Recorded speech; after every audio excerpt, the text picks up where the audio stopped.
Chad Hargrave from Marketing for Hippies. This video is part 2 of why point of view marketing matters so much. So there's a quote I saw on Facebook. I've made some notes, by the way, for this video.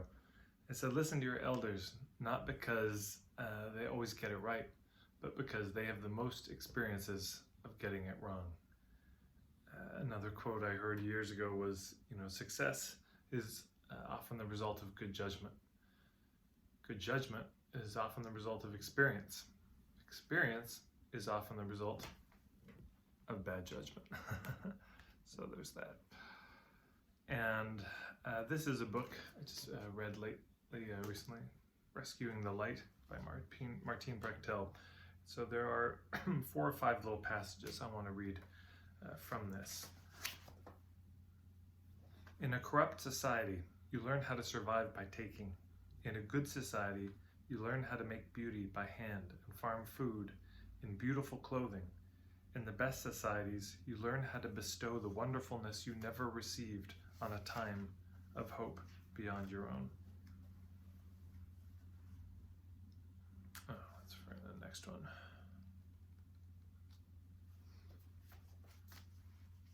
This culture is not alive.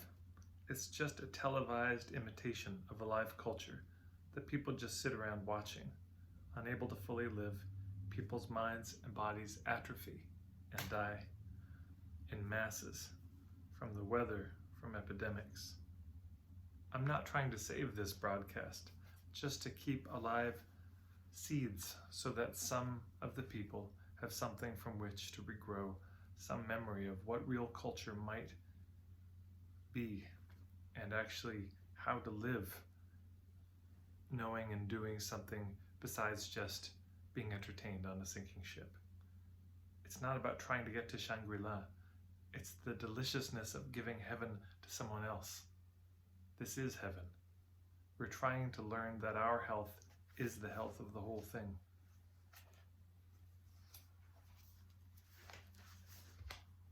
Sickness comes from things that happened previously.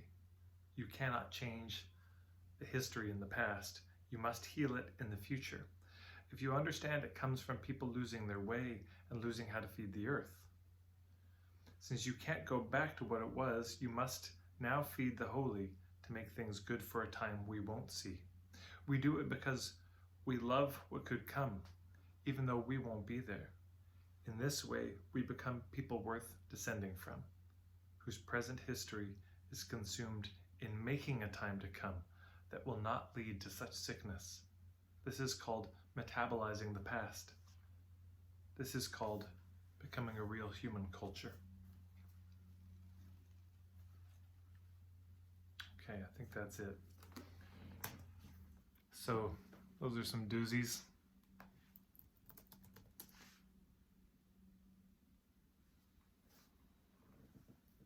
So another little story, and then we'll see if we can tie all these together. In Greek myth, there's this character named Chiron, I believe was a centaur.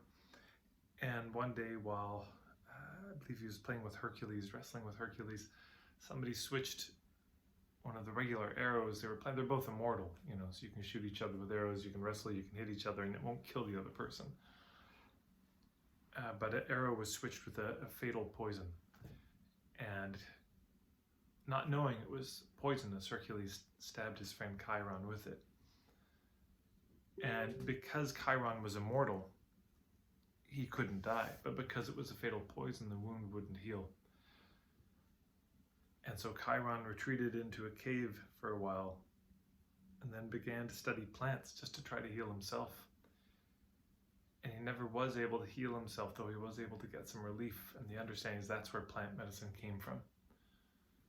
Was this poor one who's probably still alive, still suffering, still learning plants, passing this on. And he created a school to teach what he'd learned. And so all of this to say that our point of view that we come up with, all these things we learn, it's not really for us. It's for the ones to come. It's for the 7th generation, just as all the wisdom we inherited from 7 generations ago, they had us in mind, and thank God there's something left for us. when a plant gets to a certain stage of maturity, first you get a little sprout, and then you get these shoots, and then you get the woody growth that starts to happen, and that woody growth, allows it to grow and grow, and then at a certain point it's able to bear fruit. And the fruit is not really the thing, or it's the thing for today, but it's not the thing for tomorrow. The fruit is delicious. We get to eat it. It gets to nourish us, give us some sweetness. But it's what's in the fruit, which is the seeds. And as plants get to a certain age, they now are able to take all of their ancestral experience, as well as the experience of the present climate and soil that they're in, and bundle that up, package that up into seeds, distilled wisdom for the future generations. This is what the little proverbs are in Scottish Gaelic. They're called the Shenachlan, literally the old words. I have a book this thick. On every topic you could imagine, there's some Shenachal. There was some proverb, some saying. And what are those but distilled, pithy wisdom? Hundreds and thousands of years distilled into something that can be passed on. That's what point of view is.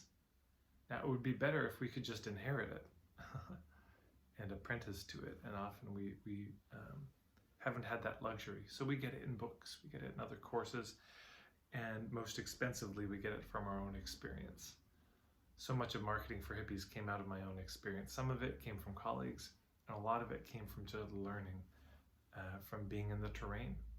It's not as good, frankly. It's not as good as learning it from other people. It's easier that way. But, we do our best. And a lot of us, we just didn't get fed when we were younger. Emotionally, socially, financially, with our health. Literally, we just didn't get fed.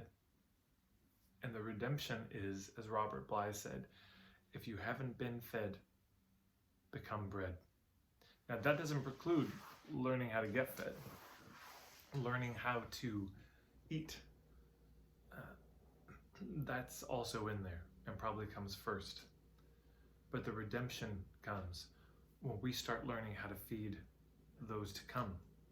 And when we start learning to feed the world that sustains us. And when we start learning how to feed the ones who've been starving us so that they don't need to starve us and hoard that food anymore.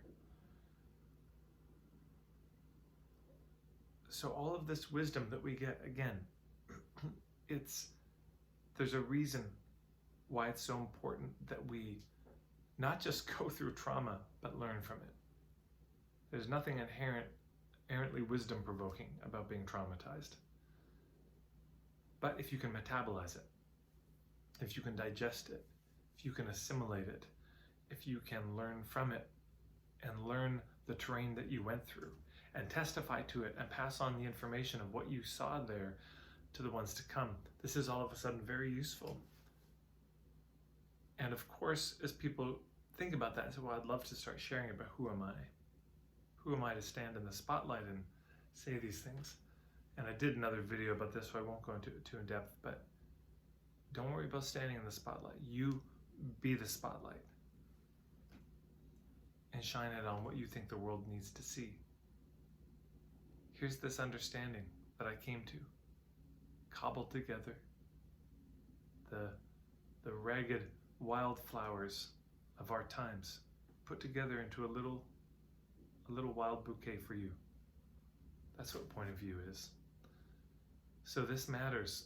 Of course it matters for us, because as we get some context for why we suffered, there's immense healing in that. There's immense relief in just coming to understand why you went through what you went through. But it's much more powerful for those to come, to be on the receiving end of that, to not have to cobble it together. Isn't this what elders would do? Make you feel not crazy, give you some commiseration and compassion, because they went through it too. So there you go. I think that's all I wanted to say that I felt like maybe I missed last time in the video. So that's part 2 of why point of view matters.